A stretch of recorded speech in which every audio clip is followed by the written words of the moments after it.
Hello, and welcome to the 2023 Striking a Balance Caregiver Conference. I'm Rob Fabian with Age of Central Texas. We're a regional nonprofit organization that serves older adults and family caregivers. And along with our partners at the Area Agency on Aging of the Capital Area, we're so glad that you're joining us for our 22nd year of bringing you the Striking a Balance Caregiver Conference. We are very proud that this has become the longest running and largest caregiver conference for families here in Central Texas. We've had some incredible presentations all this week, and we're wrapping up today. And before we get started, I want to do just a little quick housekeeping. Want to remind you that we are recording all of our sessions. And so if you happen to have missed one of them, or you need to leave early, or maybe you want to share them with your family and friends, we're going to send you the links later this week to all of the sessions, along with all of the PowerPoints and the resources. So you'll have all of those at your disposal. We're also going to send you a copy of the program for the conference because it has some great caregiver resources with it. Then finally, I want to tell you about the chat feature. It's located right down here at the bottom of your screen. Looks like one of those thought bubbles that you see in the comic strips. Because these sessions are for you, we want to make sure that you ask the questions that are pressing for you in your journey so that while we have all of our experts with us today, we can answer those for you. So during today's session, ask your questions. And then at the end of the session, we are going to answer all of those questions right here with all of our experts. I want to introduce to you Melissa Crawford. She is with the Area Agency on Aging. They are our co-hosts and our partners for today. Melissa, tell us a little bit about the Area Agency on Aging. Sure. Thank you, Rob. I just can't believe it's already the fourth day of the conference. So as mentioned, my name is Melissa Crawford, and I serve as the program manager for the Caregiver Support Program with the Area Agency on Aging, where we provide information and assistance to individuals 60 and older and their caregivers in a 10-county region. Our mission is to provide quality services to support and advocate for the health, safety, and well-being of the older individual in the region. Now, just real quickly, in my 13 years with the AAA, I've had the privilege to walk alongside hundreds of caregivers, many of whom were and are caring for someone with dementia. And I personally owe a great deal to caregivers as they greatly inspire me daily with their strength, resilience, creativity. And likewise, I'm grateful to entities such as Alzheimer's Association for all the tools, tips, and strategies that they share through conferences such as this one. So both inspiration and information greatly aided in my own caregiving experiences with my dad with Parkinson's with vascular dementia and my granny who had Alzheimer's. So I'm really excited to co-host this empowering session on managing dementia through effective caregiving. Thank you, Rob. Thank you so much, Melissa. Yes, one of the great things about our sessions is not only are our presenters and co-hosts experts in their fields, but we're all caregivers as well. So we're all here walking through the same walk. So we're so glad that you're with us. I also want to introduce to you Lena Subnet Zapata. She is with MIR Senior Care Management and Care Consultants. They are our session sponsor for today. So Lena, I'm going to let you tell us a little bit about MIR Care and introduce today's speaker. Sure. Thank you so much, Rob. My name is Lena, as Rob said, and I am the CEO of MIR Care Consultants.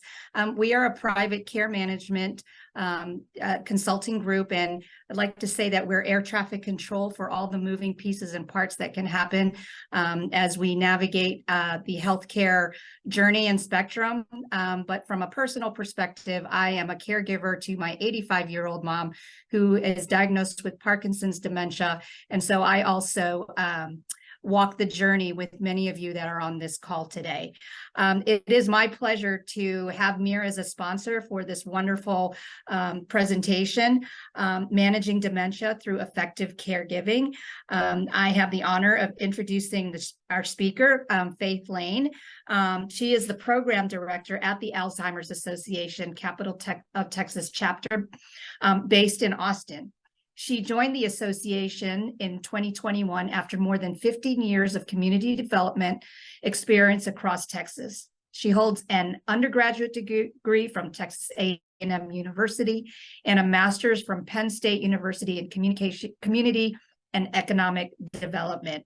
And so with that, I will turn it over to Faith to present her topic, Managing Dementia Through Effective Caregiving. Thank you. Thank you so much, Lena. I am so happy to be here today. Like she said, my name is Faith Lane, and I am the program director at the Alzheimer's Association, Capital of Texas chapter, located in Austin. We cover a 21 county region, so from Fredericksburg to Temple, we're here for you. My topic today, managing dementia through effective caregiving. I hope we'll have a great discussion around caregiving, Alzheimer's and dementia, and all of the available resources that are available to you.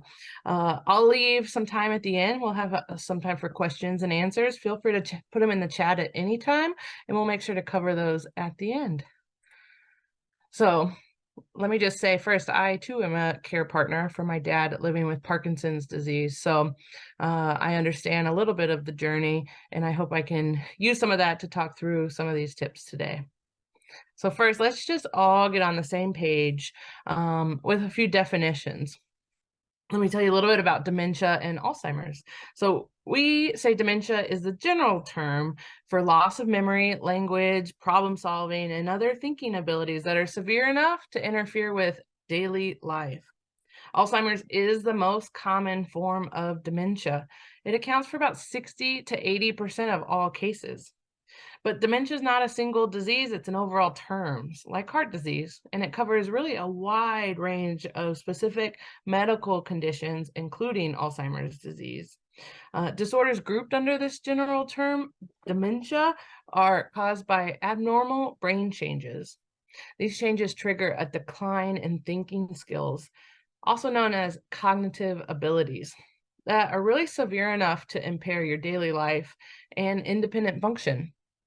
They also affect behavior, feelings, relationships, so many areas of our life and our daily life. So I mentioned Alzheimer's is the most common form, but there are several others. Vascular dementia, which occurs because of microscopic bleeding and blood vessel blockage in the brain, is the second most common cause of dementia. Those who experience the brain changes of multiple types of dementia simultaneously have what we call mixed dementia, meaning you can have multiple forms at the same time. There are many other conditions that can cause symptoms of dementia, including some that are reversible, such as thyroid problems, vitamin deficiencies, different medications. You might have also heard of the term senile or senile dementia, which is what many people called dementia before, when there was a common belief that serious mental decline is just a normal part of aging. But we really now know that there are multiple causes of dementia, and it's not a normal part of aging. So we need to remember that. So often dementia starts out slowly and gradually gets worse. We really have to keep in mind that it is a progressive disease. So here you can see the trajectory of the disease, a common trajectory. It's not always the same. One case does not equal the other, but here you can see some of those stages associated with Alzheimer's. And keep this in mind when we talk about the different stages later, and we talk about different tactics, whether we're in mild, moderate, or severe dementia. Okay, we're gonna have a little quiz time. Now that those definitions and facts are kind of out of the way, I'm going to ask you a couple questions. Feel free to shout them out to yourself at home or put the answer in the chat. But approximately how many Americans are currently living with Alzheimer's? Any guesses? Yes. There are over 6.7 million Americans living today with Alzheimer's. And you know what? We have almost 400,000 cases right here in Texas alone. So we can't talk about Alzheimer's and dementia and not talk about care partners. So here's another quiz question for you. You can yell it if you want. You can raise your hand if you want. By your best guess, about how many Americans are providing unpaid care for someone living with Alzheimer's or dementia? Yeah, more than 11 million.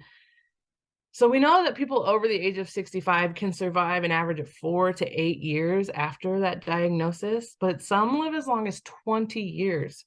And that long duration of the disease really contributes significantly to the public health impact of Alzheimer's, the cost of the disease, and the burden on the caregivers. We know in 2022, caregivers of people with Alzheimer's or other dementias provided an estimated 18 billion hours of informal, that's unpaid, assistance, a contribution valued at almost $340 billion here in America. In 2022, we also know the lifetime cost of care for a person living with dementia was $392,874. Think about that. That's more than most Americans spend on a mortgage, on college. That's a huge amount of money. So those are just some facts to think about. Let's talk a little bit about communication. So communication, we know, is more than just talking and listening. It's also about sending and receiving messages through attitude, tone of voice, facial expressions, body language. You see me using my hands over here, even though we're on Zoom. Communication is a way to express who we are and how we relate to each other. As the brain changes with Alzheimer's disease or other dementia-related progression, people lose the ability to speak and decode language in the usual ways. The better we understand these changes, the better we can connect with people living with Alzheimer's and other dementia throughout the course of this disease. And as a caregiver, the connection, the communication, it's even more important as the disease progresses. Here's what I'm going to say. This is our takeaway for today. Effective caregiving, my topic, is only possible through effective communication. So I'm going to spend a lot of time today talking about communication across the various stages of the disease. So as Alzheimer's disease and other dementias progress, people lose their ability to communicate their thoughts, their feelings, what's going on through their words, words that they've used their whole life. They might also lose the ability to understand the words that others speak to them. However, they do maintain a sense of self throughout all of the stages of the disease. This means that elements of those characteristics that make that person unique, that will remain a part of him or her throughout the disease. And we really have to remember that at all times. Connecting with the person's self is key to effective communication and therefore effective caregiving. Staying connected and giving him or her a voice as this disease progresses. In the early stage of the disease, there may be just a few noticeable changes in the person's ability to communicate with words, or there may be no recognizable changes at all in the beginning. Asking the person how he or she would like to be helped with words can be useful in this stage. Language abilities diminish as the disease progresses, and communication moves from easy conversation to relying on emotions and the 5 senses to connect. As care partners and caregivers, you are the ones who will adjust the ways you communicate and maintain connections with them throughout the disease. Remember that the essence of the person continues. Respect the person as an adult he or she is, and adjust your communication based on what is meaningful to that person today, no matter what the stage. In the early stage, you may or may not see changes in the way the person communicates. For some people, there may be shifts in their ease with words or conversations. Some of the most common changes you might notice in the early stage are listed here on this slide, and those might include difficulty finding the right words, taking longer to speak or to respond, withdrawing from conversations, struggling with decision-making and problem-solving, reacting more emotionally than they might have in the past, or avoiding discussion of the disease and its impact. Whether you notice the changes in the way the person speaks or not, communication in this early stage is crucial. This is the period in which everyone involved is adjusting to the diagnosis and is having thoughts and feelings about the changes ahead of them.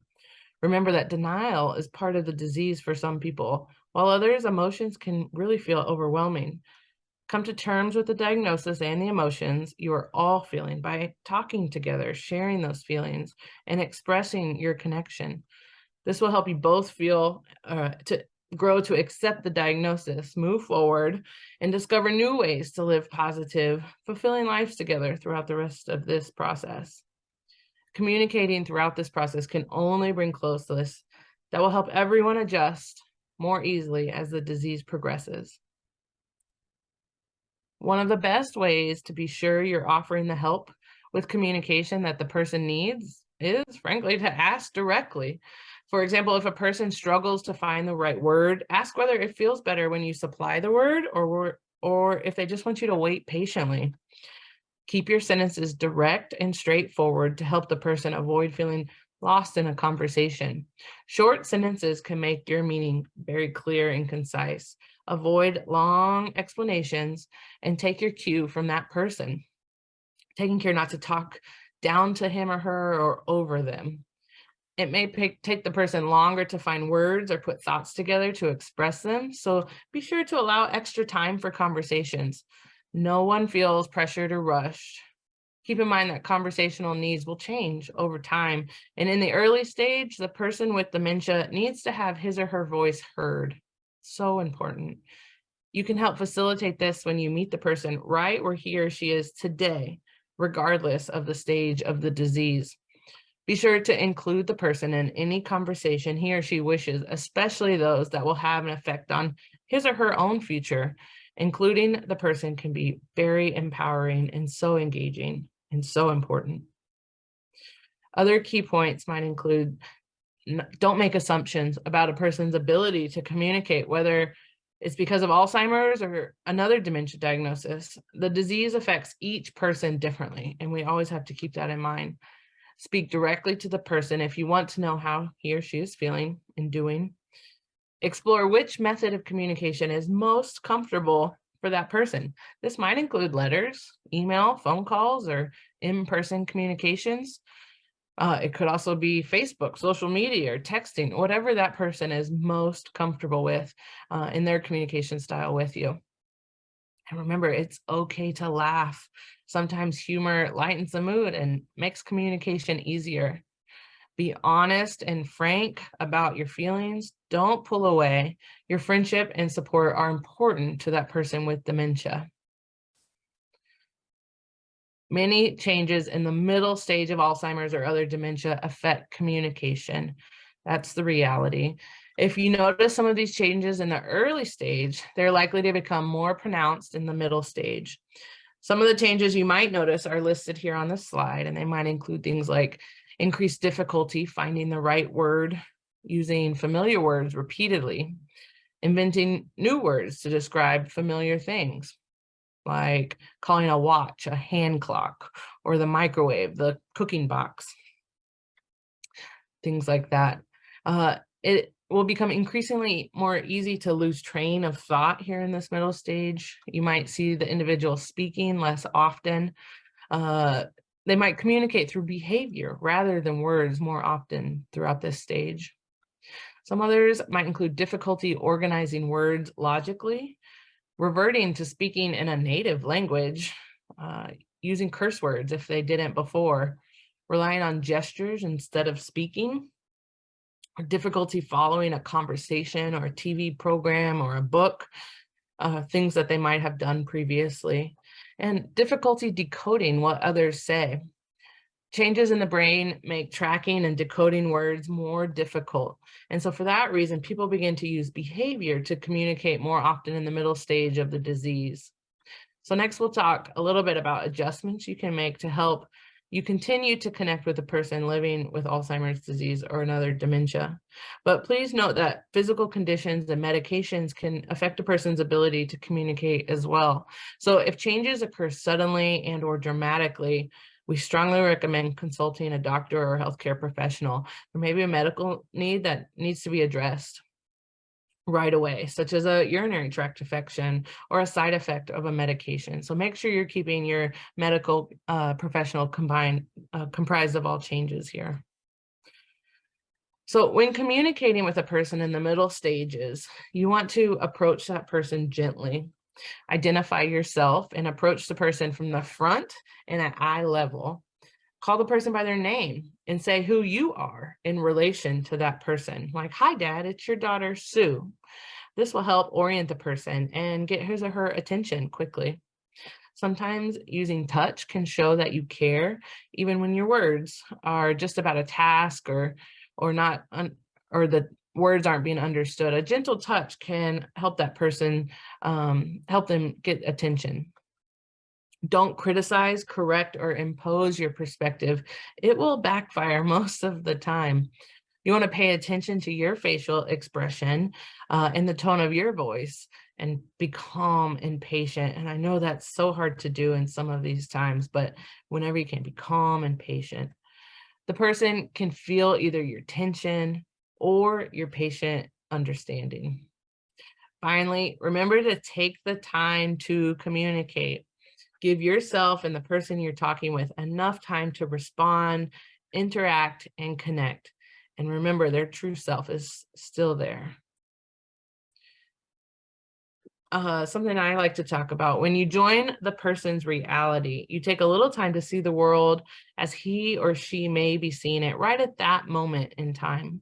When seen from his or her perspective, the person's behavior can often become understandable to you. Due to the changes in the brain that accompany this disease, the person will probably not be able to see your perspective. So you will be the one who needs to use respect and empathy to see the world through his or her eyes. Join the person's reality is key in helping the person have his or her say. And it provides a soothing touch and reassurance to the person with the disease. To do this, you can take a few steps that are listed on this slide, but first, listen to figure out what the person's wants or needs are. This means paying attention to both the words and the behavior of the person.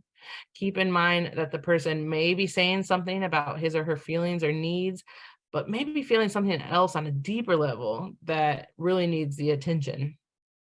For example, the words, "I can still drive just fine," may also contain the feeling, "I don't want to give up my independence, so don't take that from me." The words, "Stop taking over my life, I hate it," may actually reflect the meaning, "I hate this disease and I don't understand why I can't do what I want to do or what I always could." Let the person know that you understand what he or she may be feeling and why, and whether they've expressed that through words, behavior, or both. Answer any questions or address any issue he or she may bring up, but be brief and to the point. Then, most importantly, respond to the emotions behind the behavior or the concern. For example, if the person is communicating with words, you might say, "You seem sad. Do you feel sad?" And then wait for a response. If the person says yes, you may want to guess the cause, as in, "Do you miss the way things used to be?" Or if the person says yes to this as well, you could add, "I do too," right? Just, yes, you're right. I'm validating your feelings. If the person is communicating with behavior, see if you can identify and speak about the emotion behind the behavior. If the person is rummaging through possessions, it may be a way of communicating boredom or needing something. Hitting during bathing can be a way to say that the person feels too hot or too cold or uncomfortable with being naked, or just that feeling of being out of control. Finally, only after you've responded to the emotions, reassure and redirect the person by encouraging him or her to do something that may shift the person's thinking and behavior. So to continue the example, you could say, "I'm glad to be with you here today. Let's go for a walk outside." In this way, you're gradually moving the person from feeling sad to doing something active and might lift his or her spirits. Remember, keep it slow, keep it basic. Take your time and be patient when you communicate. The more you slow it down, the less resistance you will encounter, because the person won't feel rushed and unable to keep pace. Rushing leaves the person feeling frustrated, inadequate, upset with him or herself, and then resistant. So by taking your time, you'll avoid that frustration for everyone. Make sure you use short sentences, basic words, and speak clearly. Be very specific.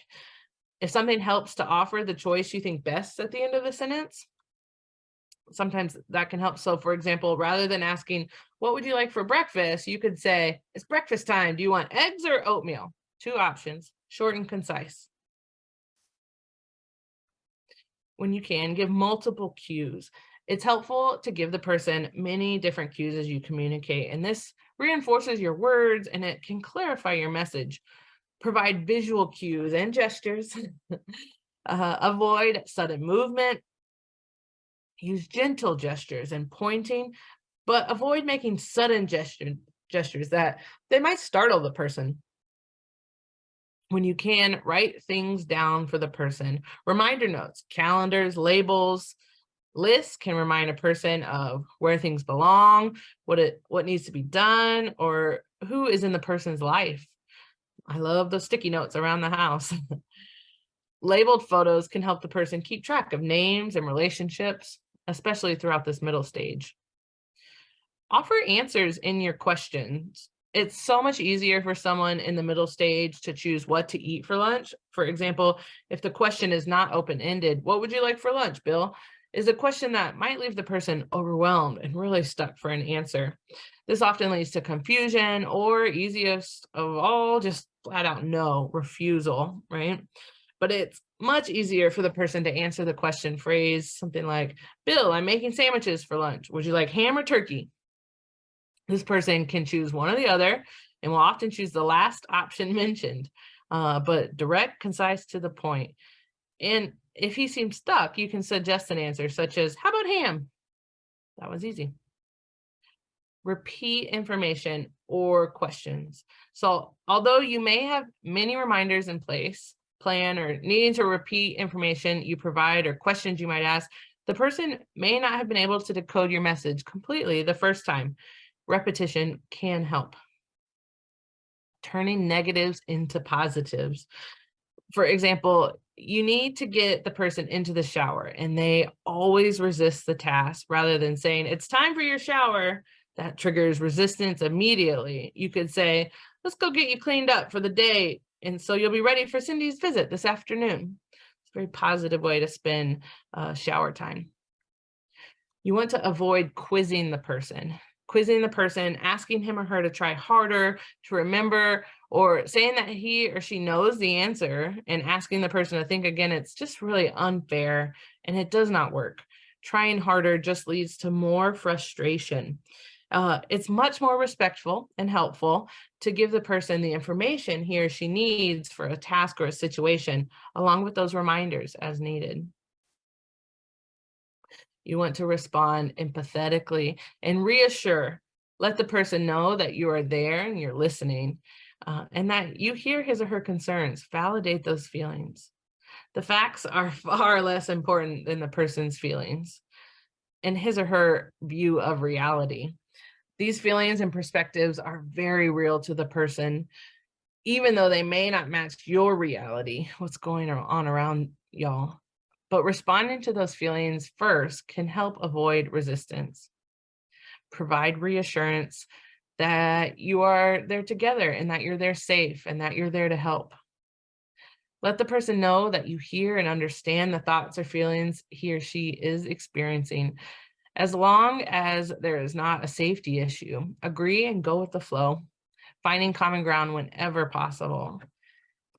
Make any adjustments to the situation that are necessary, and then redirect the person to another activity if needed and if possible. Now we're going to go into the communications in the late stage. In this late stage, the person may only use a few words at this point, but he or she still needs to connect and communicate. Since the person has lost so many functions by this late stage, you may feel a strong urge to do something. Usually your presence and connection with the person are much more important than doing something specific for the person. Remember that the person is an adult with a sense of self that continues throughout the stages. You can connect with those aspects of the self by remembering the person's history and respecting his or her preferences. The goal is to help the person feel content and happy whenever possible. Keep talking. Use familiar words, names, phrases, poems, passages, songs. Whether you get a direct response from that person or not, the sound of your voice can help maintain the connection between the two of you. Using the 5 senses is a great way to connect with a person living with dementia, especially here in this late stage. We call this emotion-centered communication. Our job is to identify the underlying need behind the story, and we can tap into all 5 senses to get there. Connecting through the 5 senses can be a way to connect that feels comfortable to that person and nostalgic or exciting for you as well. It can help to try to understand the person's feelings in this late stage. Connecting through the 5 senses can be a way to connect that feels comfortable to this person. So here's some ideas on connecting through touch. You might feel different fabrics, identify shapes by touch. You could use lotion for hand massages or shoulder massages. Identifying everyday items in the bag by touch. Visiting with animals is very popular, especially if that person had animals previously. Holding non-toxic clay or dough. Also, I mean, the simplest one, just hold the person's hands or stroke his or her arm or back. This may be the most powerful way to connect non-verbally. Let's use our sight. Here are some ways to connect through the use of sight. Laminate brightly colored pictures to look at together. Watch videos of animals, nature, travel, whatever might have interested them previously. Look at photo albums together and talk about stories and see if they remember any stories about some of the pictures as well. View photos of famous paintings, favorite settings, or prominent people from the past. Watch birds or look at aquariums. You could paint with watercolors, go outdoors, or sit by an open window together. Using many of the senses all at once. Feeling the sunshine, seeing people and pets walk by, hearing nature, feeling the breeze, or smelling rain. You can use sound or music, and those are some of the most powerful ways to connect here in this late stage. Listening to familiar music, including favorite musical styles that they might stir up happy memories, such as jazz or big band, or maybe a hymnal or your wedding song, or maybe y'all song together, or just one that holds memories for both of you. Listen to recordings of the sounds of nature, farms, cities, animals, or babies. You might identify musical instruments by sound. Listen to songs or speech of the person's native language. You could read books together, poetry, scripture, or newspaper articles to that person, and just really let that person hear the gentle tone of your voice. The sense of smell is one of our most basic senses, and although this sense may diminish with age and disease progression, consider using some of the ideas on this slide to connect with a person. That could be making small plastic bags containing items for the person to smell under supervision. Those could be herbs or spices, cotton balls with essential oils on them, grass clippings or fragrant flowers that might spark a memory for them or connect you to that person in some way. You might also want to have a variety of small fragrant candles that are strongly scented when unlit to smell together. Remember to use scents that the person will find familiar and pleasant, and keep in mind any allergies that that person might have and avoid scents that might aggravate those allergies. Well into the late stage, people living with dementia enjoy tasting favorite foods and flavors. And so here are some ways you might provide some of those strong flavor sensations for that person, tapping into that taste sense. Be sure that you only provide what the person can swallow safely, and that's very important.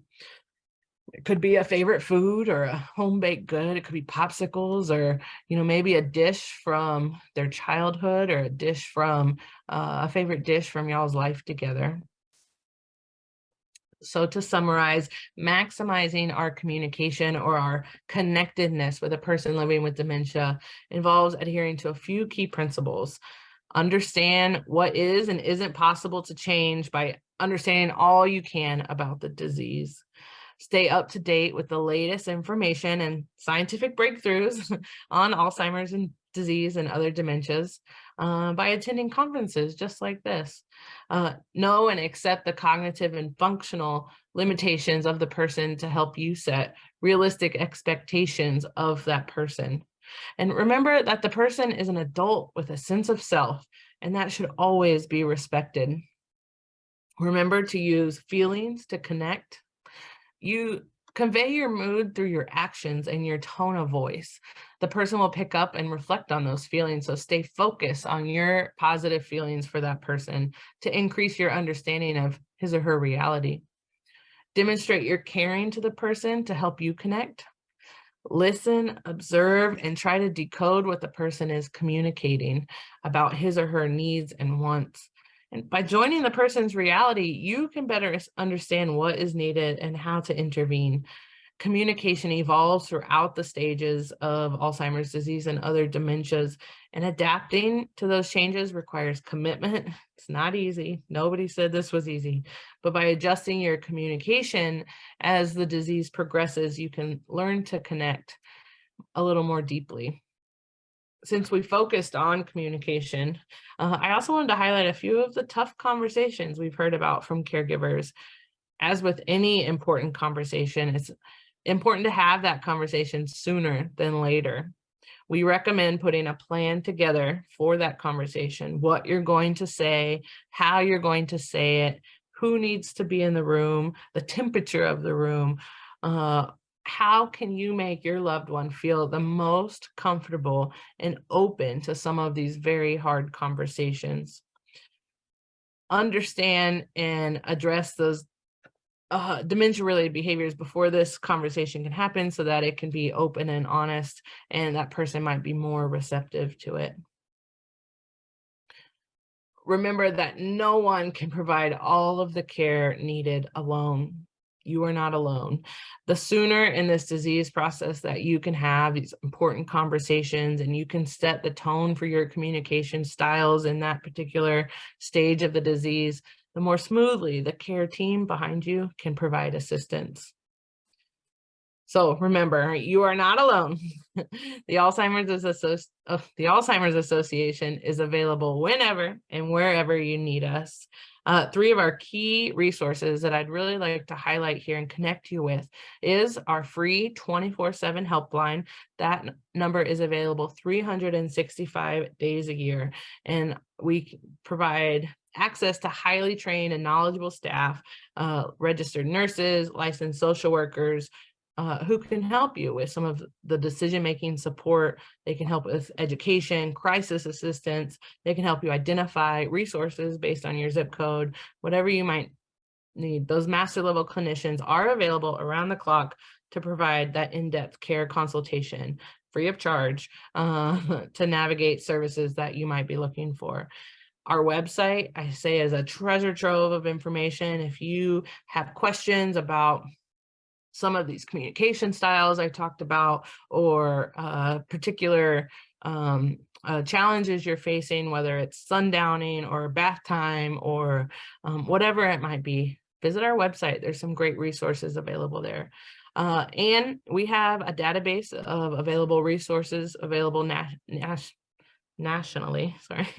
And you can find that at alz.org/CRF, and that's our community resource finder. I also want to highlight 2 things since we are speaking directly to caregivers. 2 of our websites I want to highlight. All's Connected is the association's very active online community for caregivers and for people living with dementia. So All's Connected is an online message board. We have over 50,000 members who share their thoughts, questions, ideas with each other 24 hours a day. I say it's kind of like Facebook, but just for caregivers. So very focused conversations. You can browse the forums without even creating a profile and just learn directly from other caregivers, or you can create a profile and start asking questions and connect with other people who might be on a similar journey as you are and who can provide answers, solutions, that peer-to-peer guidance. I also want to highlight All's Navigator. When facing Alzheimer's disease, there are so many things to consider. All's Navigator can help you guide caregivers to answers by creating a personalized action plan and linking you to information, support, and local resources. And you walk away with this really great action plan and steps to follow. That's kind of the end of my spiel. I want to highlight again our 24/7 helpline number, and that's here on the screen. It is probably my favorite thing that we do. And if your loved one is in Austin, or if they're in Washington or Chicago or wherever, we are nationwide, so we can tap you into the resources that you might need wherever you are. I don't know if I went through that too quickly, but if we want to open it up for some questions, I am here to answer those. All right. Thank you so very much, Faith. That was fantastic. Melissa, jump in here with me if you don't mind. We do have some questions in the chat. Melissa, I'll let you get started with us. Sure. We've got one from Maria that says, can the patient read words if he could before, I guess later on as the disease progresses? Yeah, so I mean, everyone is different. There could absolutely be challenges in reading as the disease progresses. That's absolutely something we see, and it has to do with a few things. One could be vision, and that connection between our eyes and our brain isn't communicating in the same way it used to. So while you see a word, it's not translated the same way on the back end. So absolutely, there are challenges in reading that can happen. So I mentioned labels around the house at some point, and maybe when reading becomes a challenge, you change the label of the word to maybe a picture, Right. a picture of a bathroom or a picture of whatever it might be, so that it's an image instead of a word. So we kind of go around that reading challenge. All right, helpful. Thank you. And another from Hannah, how do you find out the type of dementia? That's a great question. The reality is, it is common healthcare practice to just stop at that diagnosis of dementia. And we are working with healthcare providers to ensure that we dig a little deeper. We now have 3 FDA-approved treatments for Alzheimer's, and those were all done in the last 1.5 years. And for the first time, we have a treatment for Alzheimer's that before the medications and the treatments were just for symptoms, but now this is actually treating the disease itself. And you can't be provided with that medication if you don't have that diagnosis. So it's so important to work with your healthcare provider to dig down and to get that full diagnosis, whether it's Alzheimer's, vascular dementia, whatever it might be. That's how you can tap into the available treatment options, the available services based on that diagnosis. So work with your healthcare provider. There are several diagnostic tools that they will use depending on symptoms to drill down into that type of disease. So that brings us to a couple of others that are related. So we have from Dee, who says, so how do you interject in the doctor-patient relationship to ask that a parent's physician evaluate for dementia? And then the next person from Eugenia, if the person has symptoms of dementia but refuses to get evaluated, what is the best way to proceed? So a couple of different ones, but related. So what can you share? That's always or often a person's first communication challenge when navigating Alzheimer's or dementia. You might notice some of those signs. You might talk to your loved one about some of those signs, and they say, nope, it's not me, it's not happening, and refuse to seek medical help with that. So there are a few ways to navigate that. First, it's so important to communicate, to talk with your loved one, to say, this is what I'm seeing, this is how I saw it, what are your thoughts on that? How can we talk to your doctor about that? If there's still a no, there are other ways to navigate it. One, we call it compassionate fibs, right? Compassionate fibs to get that person to the doctor. So maybe you say, hey, it's time for your annual Medicare checkup. Why don't we go to the doctor together? And you could share some of those concerns with the medical professional. Or other ways, if there's another appointment scheduled, maybe there's a way that you could join so that you could raise some of those concerns up with the medical professional. Another suggestion we say is, it's one thing to say, hey, mom, you're forgetting all the time, versus if you can say, hey, mom, I spoke with you 4 times last week and you forgot ABC, and have very clear, real examples. And we often recommend keeping a journal if you're nearby your loved one, so that when you do speak to that person or you speak with a medical professional, you have real-time examples of some of those concerns you might be seeing. And so that it's not just they forget sometimes, it's around dinner time every day, they're forgetting, they're asking more questions, they're doing these certain behaviors, and having those real examples can help with that conversation. I think I answered. Yes. Thank you. Rob, you got a few there? Yeah, and I also just wanted to throw in here to those questions. Most of the medications that we have available currently are only work in the early stages of the diagnosis. By the time you get to the middle stages of the dementia, those medications are no longer effective. I had a doctor explain that it's like trying to put gasoline into a car that has no engine. And so that's one of the main reasons why you want to get an early diagnosis, is because there are things that you can do in the early stages to slow down that cognitive decline. And in many cases, slow it to almost a halt, which is fantastic. So getting that early diagnosis is so important. And even though your loved one is resistant to it, explaining that, okay, if there is a problem, we can fix it, and we can fix it now. Because if we wait too long, we're not going to be able to fix it. And if the diagnosis is that we do have a cognitive problem, okay, fabulous, let's do something about it. So it's when we wait too long is when we're going to run into, we're stuck. There's nothing that we can do about it at this point.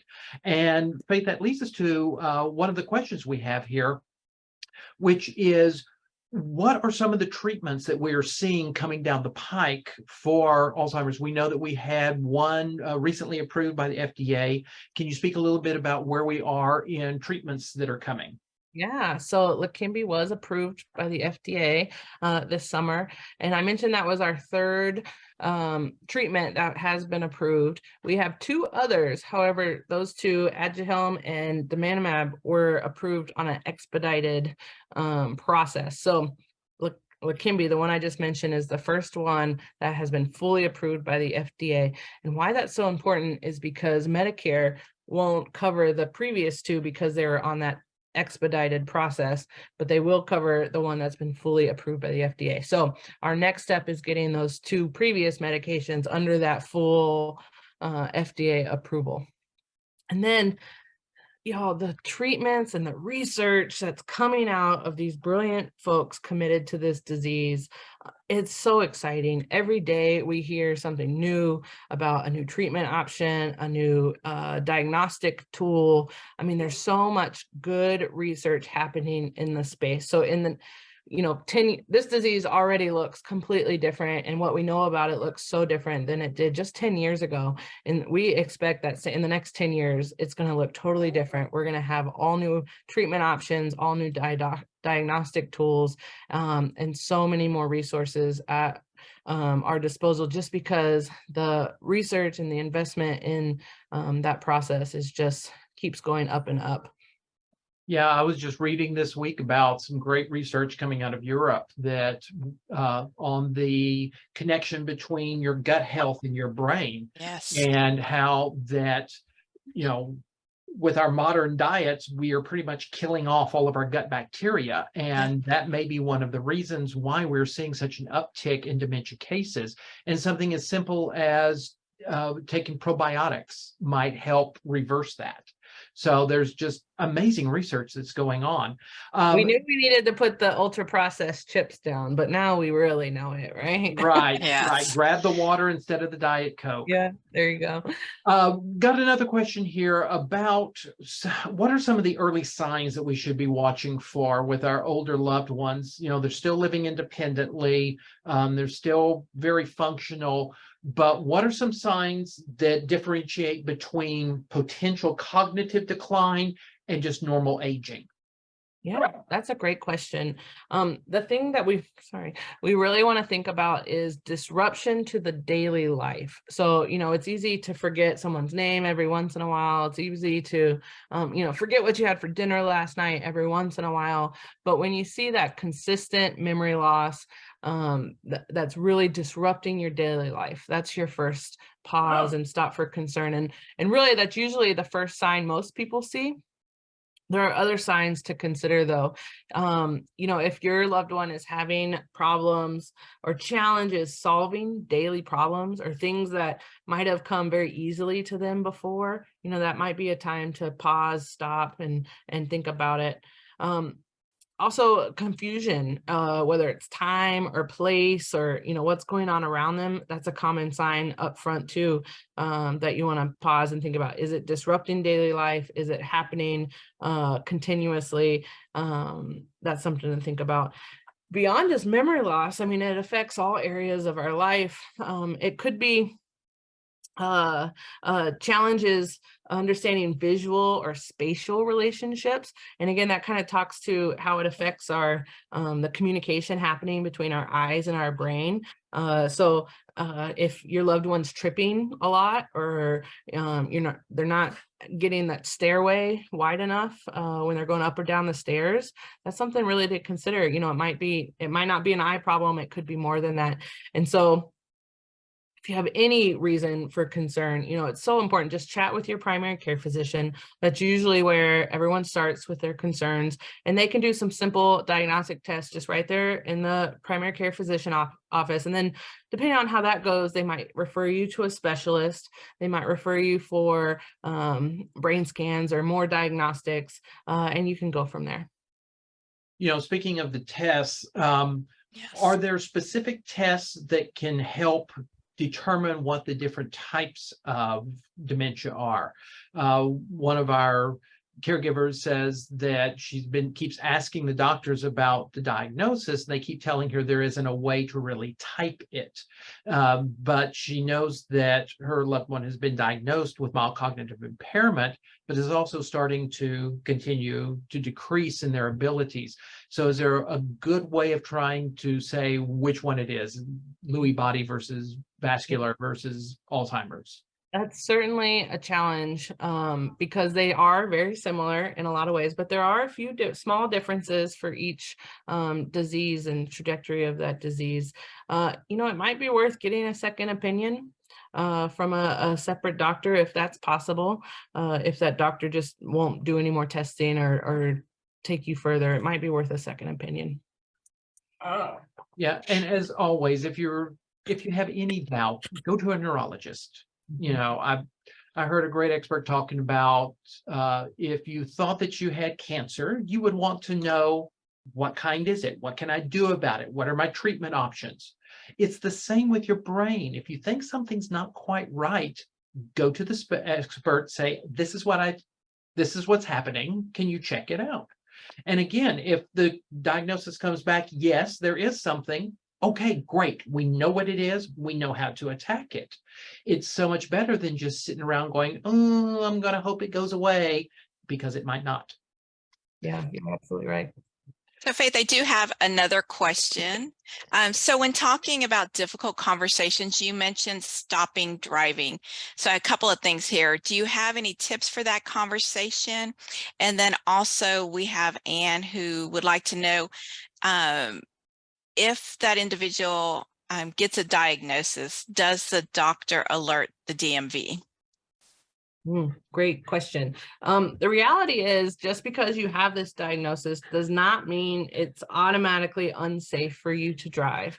Every situation's different. Every individual is a little bit different. So there could be some situations where it's okay for that person to drive. Maybe they go to church every Sunday. It's 3 blocks away from the house, and the family feels comfortable with that. That is a possibility. So let's start there. But when you do feel it is unsafe for your loved one or for anyone else on the road, it is time to take the keys away, and it's sooner rather than later. If you feel I say the spider sense, the spidey sense, right? The hair on the back of your neck go up. It's time to have that conversation. Don't doubt your intuition on this, because you know, we want to keep your loved ones safe, but we want to keep everyone on the road safe. Right. So I mentioned earlier with other conversations, sometimes it's helpful to have very specific examples of why it might be unsafe. Hey, Dad, I was in the car with you last week and you went 3 blocks further than you needed to go, and you kind of brushed it off like you were just taking a different journey. But the reality is you forgot what turn to take. You know, have those very specific examples. I work with Rob and we do training for Austin Police Department. And one thing we tell them is that if you pull someone over and you think it's dementia, or that person has dementia or Alzheimer's, but they had an infraction and they need a citation, write that citation, even if you feel like it's Alzheimer's or dementia, because that paper trail is really important, and that can maybe help with some of these conversations if that did occur. But no, doctors don't alert the DMV. All right, thank you. And someone else has asked if anyone has had success using THC for appetite stimulation in mid stages. Can you speak to that? Yeah, so I do know that medical marijuana was approved here in Texas for Alzheimer's and some dementias. So, you know, that conversation is going to be expanding over the next few months or years. But unfortunately, there's just not enough research out there right now for me to say pro or con yet. Okay. All right, thank you. You know, you were talking Yeah. earlier in the presentation about using little therapeutic fiblets. Can you expand on that just a little bit? Because we've got a couple people that like to know how to utilize that effectively. Yeah, I say compassionate lies or compassionate fibs sometimes play a very important role in caregiving for Alzheimer's or dementia. That could be, let's use the driving example, right?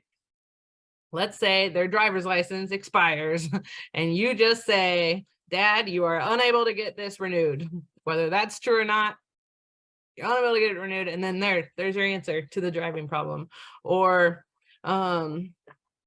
if your loved one, let's say they are often in a certain time or space, or maybe they think they're 5 years old again, or they're in a certain time in their head and it's shower time and you are having the hardest time getting that person in shower. Remember, I talked about stepping into the reality.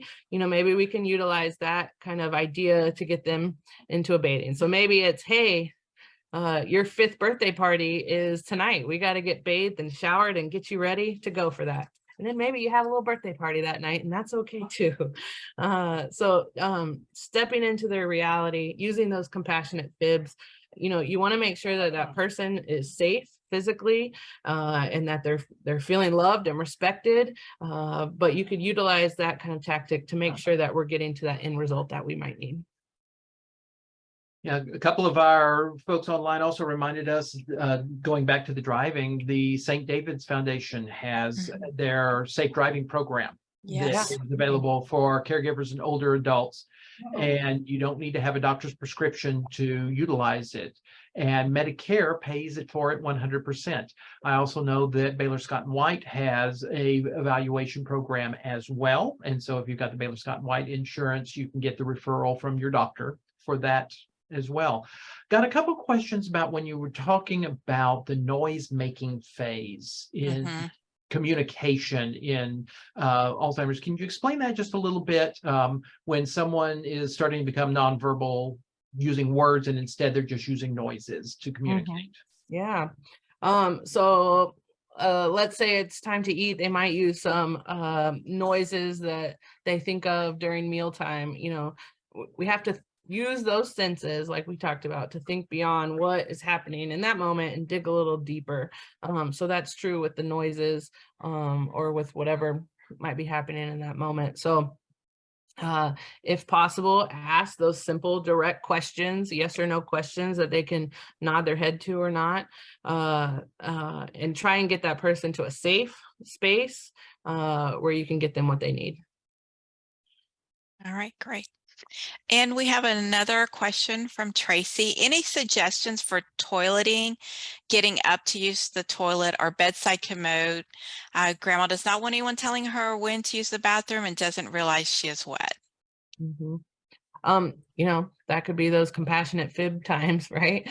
Maybe there's a timer you set, and you work with your grandmother or your loved one to know that when that timer goes off every hour, 2 hours, whatever it needs to be, bathroom time, and you just set that as the expectation. Timer went off, it's time to go to the bathroom, let's go. You know, that's one idea. The other is leaning on sanitary napkins or sanitary adult diapers, and sometimes it's as easy as just switching them out in the underwear drawer. You know, you just replace the underwear with those, and they're so comfortable these days, so your loved one might not even notice. All right. And let's see. Any thoughts on being proactive for one's own self as aging without family or a spouse to depend on? Okay. An independent person. Yeah. Yeah. I mean, that's, oh, maybe I understood that. I guess it's someone who doesn't have a family or spouse, and they're thinking proactively, you know, what if I end up with this disease and the progression and all this is going on? Any thoughts about self-care or caring ahead of time? And I think Rob spoke to some of that as getting in early. You know, I guess if you're seeing changes for your own self, like you said, there's some things happen from time to time, but if you see a pattern, and you may or may not realize that. So, you know, maybe you could speak to that individual. Great question. The reality is Alzheimer's disease affects 1 in 9 Americans, and that number doubles every 5 years after the age of 65, to the point if we reach the age of 85, 1 in 3 individuals will have Alzheimer's or dementia. So the reality is it is very likely it could affect you. So if you are living independently, if you are living alone, and maybe you start seeing some of those signs, or you start to have concerns, maybe a loved one has had it, a direct family member, and so you're concerned about that, you know, you can start looking into facilities earlier rather than later. You can start looking into different resources earlier rather than later and putting that plan in place. I think that's important for all of us, no matter what medical concerns we might have. Yeah, Right. I think, go ahead. I was going to say Austin has, and Central Texas has, one of the largest populations of solo agers of anywhere in the nation, of people who are aging here by themselves without any family around. Part of that has to do with just the way Austin has grown. You think about everybody who moved here in the 80s and 90s for their jobs with the tech field, and they left their families back in the state where they came from. Well, the kids have graduated and they're gone. The spouse may have passed, and now they're here by themselves. So we talk as caregivers about building your village around you to support you as a caregiver, because caregiving is not a do-it-by-yourself job. Aging is not a do-it-by-yourself job either in many ways. We were talking earlier this week about something as simple as, what if I need to go get a colonoscopy and I don't have any family around? Well, you can't drive yourself home from a colonoscopy. They won't let you call an Uber or a taxi. It has to be someone who knows you. So how do you prepare for things like that? And so part of it is start building your friendships, create those around you. There's also a great organization here in town called Capital City Village. And it is an organization, it's a nonprofit just like us, that you can be a member of. And then you have other people who are your village around you, who can help you with everything from assistance in your home to when you need to go to the doctor and you need a ride, or even when we have a big freeze storm and you need someone to help you get food to your house. So that's a good option as well. Thank you for that, Rob. Let's see.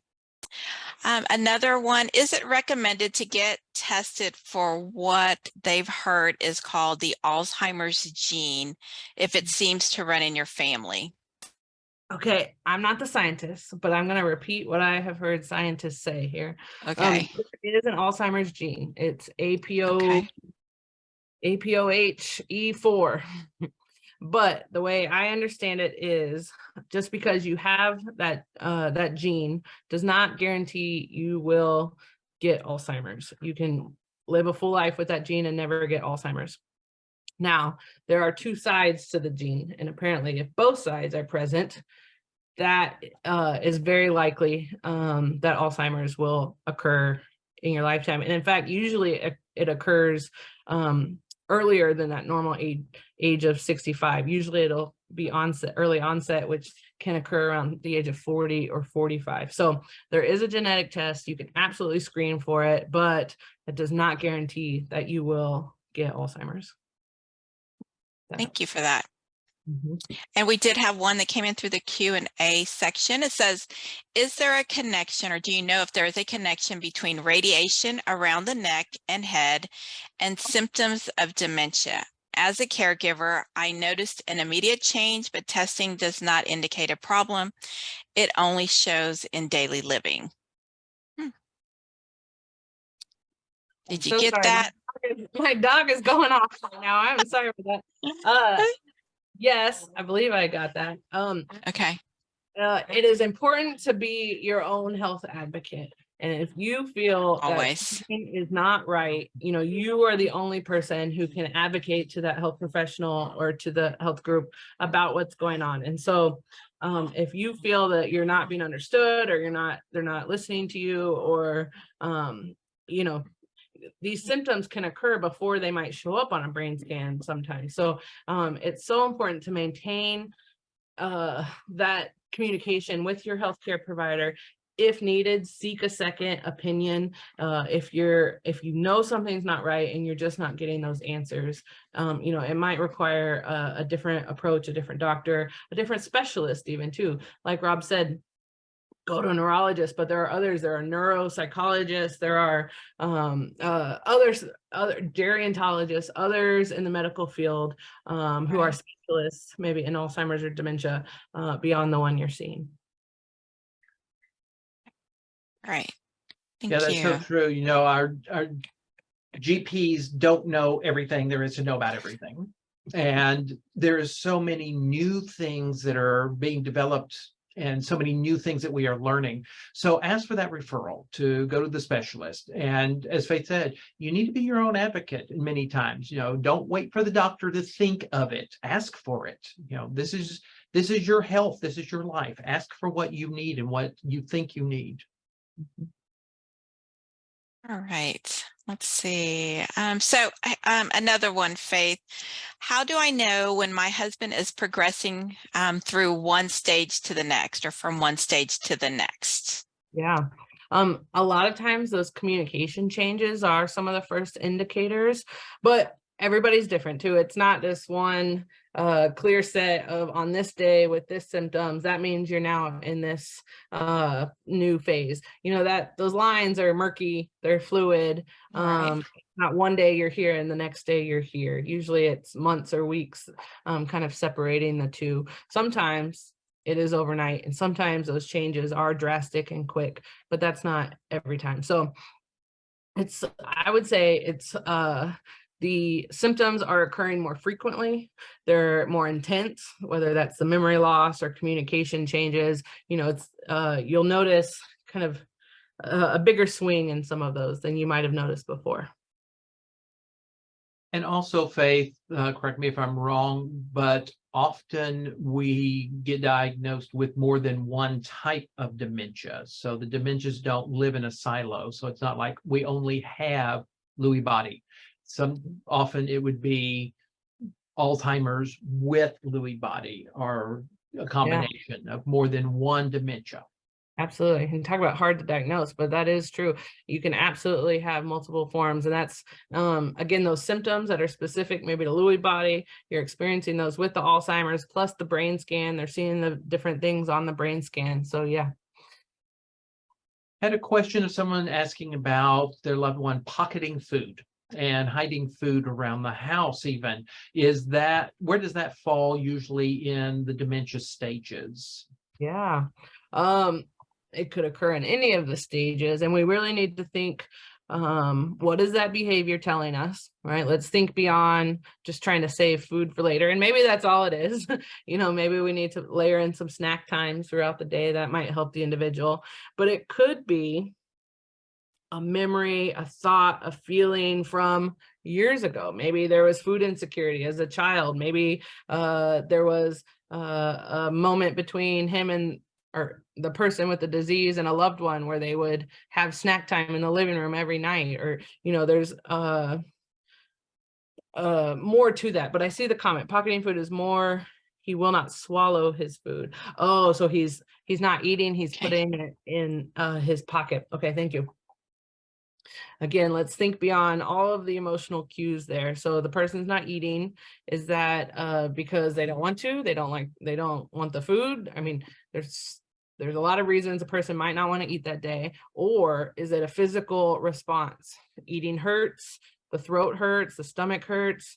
That's Yeah, Okay. it also says So that I he's would having trouble absolutely- swallowing, that he's unable to swallow his food. Yeah, so that is very common as we near the middle and late stages of Alzheimer's and dementia.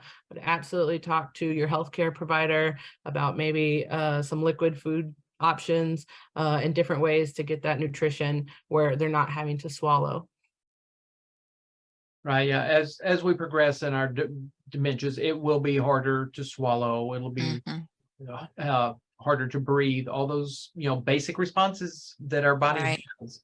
And so sometimes we have to change our approach of, you know, maybe we need to go to milkshake type meals that are easier to swallow than something that is solid, something that is more of a liquid. Thank you for So walking us through that. Yeah. So Faith, you shared a lot of information on the different communications and the different stages. But what if communication isn't working and we need to address maybe harder behaviors? Anything to that? Yes, we have a wonderful class on our website and available in places around town about dementia behaviors and how to respond to that. So there's different approaches for the different behaviors. Keeping in mind the person's self, who they are, what behavior is normal to them and what might be new or abnormal to them, and how to respond to it in that way. Thinking through behavior, what is safe, right? What is safe to ignore? What is safe not to ignore? What are those safe responses for that individual? And keeping in mind, you know, they are a grown adult who lived a full life up or until this point. And so we have to respect that journey and how we got there for you, the caregiver, as well as for the person with the disease. So there are different behaviors that require very different responses, but we want to keep their needs high and really think through those emotions and what might be leading to that behavior. A lot of times it's not kind of that obvious behavior. We were talking about hiding food earlier. You know, it might not be that very obvious sign. It could be something deeper, something more emotional, could be something from their past, from something from a movie they saw 20 years ago. You know? Right. A lot of reasons behind it. So if you this is hard as a caregiver, but patience is key. So let's not jump to any assumptions here. Let's not jump to immediate responses. If you can step into their reality and see where that behavior is coming from, Right. it can be really helpful. And I've heard definitely. And I've heard in another conference using the words, and you've probably used it today as well. And I think it helps me, you know, in maybe changing the word behaviors to expressions so that, you know, it really is tied to something else, like you said, and before. And I really like that you said that only after responding to the emotions, then you reassure and redirect. But you really want to, you know, kind of dive a little deeper to what this expression or behavior is coming from. And we also had someone that asked, when is it okay to raise your voice? I would say that depends on the household. You know, if The dynamics you're a household and the dynamic is that's a commonplace, I mean, I wouldn't, you know, say against it necessarily. I would remind you to keep the person you're dealing with in mind and their sense of self and who they are. And if they respond negatively to that, then that is not the way to go. All right. It's hard. We never said any of this was easy. I can appreciate that when your loved one is asking you the same question over and over and over again, our patience is tried thin, so it is not easy. And we respect y'all so much for coming today and listening to some of these tips and for the role that you play with your loved one. We know it's hard. Know that you're not alone.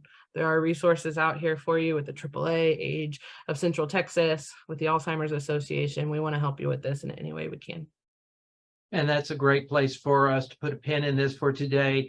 Faith, before we go, can you please tell us how we can get in touch with the Alzheimer's Association of the Capital Area? We appreciate that. Let's start with our website, alz.org. Visit us. It is a rabbit hole of very useful, helpful information, classes, resources. You can also call our 1-800 helpline number.